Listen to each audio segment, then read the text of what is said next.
Hi there, this is Gary Ryan Blair with a great message titled, What's Your Everest? With an elevation of 29,035 feet, Mount Everest serves as a supreme symbol of man's struggle to achieve. As a metaphor, Everest is simple and pure. Man versus nature. It approaches a universal understanding of our primal desire to conquer and will eternally stand as a symbol of triumph in the face of great obstacles, as an inspiring force for elevating our sights, and for rising to meet the mental and physical demands of a big challenging goal.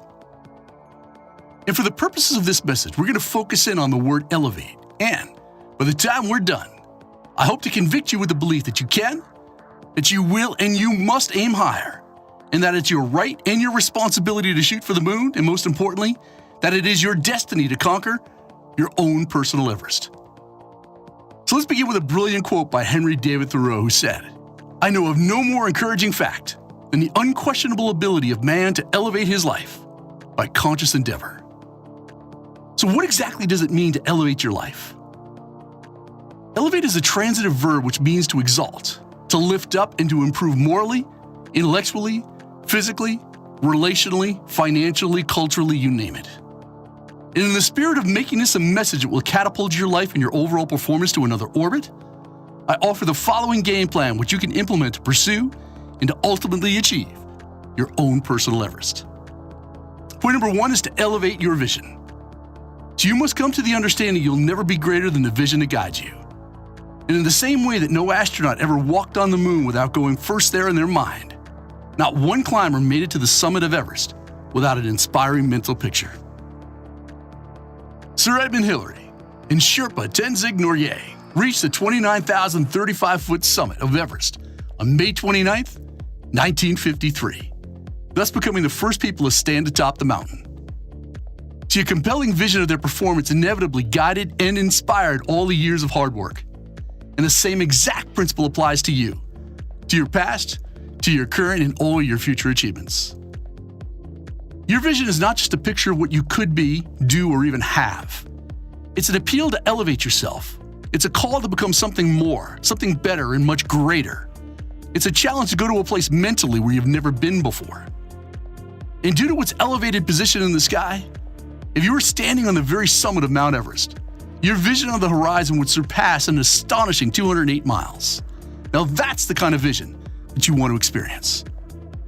The second part of this game plan is to elevate your expectations. So here's another rule without an exception. You get out of life what you expect out of life. You see what you expect to see. You feel what you expect to feel. You act how you expect to act, and you achieve what you expect to achieve. Elevating the expectations you have of yourself and those around you profoundly influences everything in your life. And I'm talking your health, your wealth, your happiness, your career, your relationships, and all of your abilities. You must demand and expect greatness from yourself. You must expect to win in advance. You must expect that great things will happen in your life.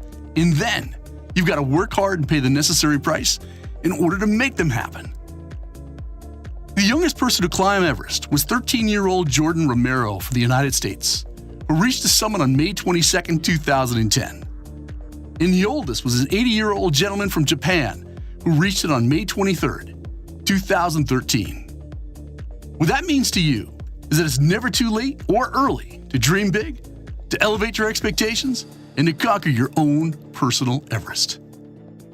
And point number 3 in our 3-point plan is to elevate your standards. Now let this next thought marinate in your mind for a while. Superior performance is not, never has been, nor will it ever be the byproduct of ordinary efforts. If you're seriously committed to getting to the next level, to raising the standards of your profession, to unleashing your greatness, well, there's only one way, and that is to elevate your standards. See, with high standards, you dramatically increase what is possible in your life. And that is precisely why you must refuse to lower your standards to accommodate those who refuse to raise theirs. Those who have reached the summit of Everest display a zero tolerance for mediocrity, for self-doubt, and any behavior that could potentially undermine victory. They know that what they put up with, that they end up with. And as a result, they have elevated standards for themselves and for those around them. And that's why you must never apologize or feel guilty for having high standards. As I assure you that the people you want to have in your life will rise to meet them. Now, as we wrap this one up, I want you to consider the implications of this question. How long are you going to wait before you elevate your vision? Before you expect and demand more from yourself? Before you raise your standards for yourself and for those around you? See, there's no better time than right now to dream big and to elevate your life. And there's no better program to learn how to conquer your own personal Everest than the 100-Day Challenge. And you can learn everything you need to know about this high-performance, rapid execution program by going to 100daychallenge.com. And just remember this, it's your life, and you best do something amazing with it.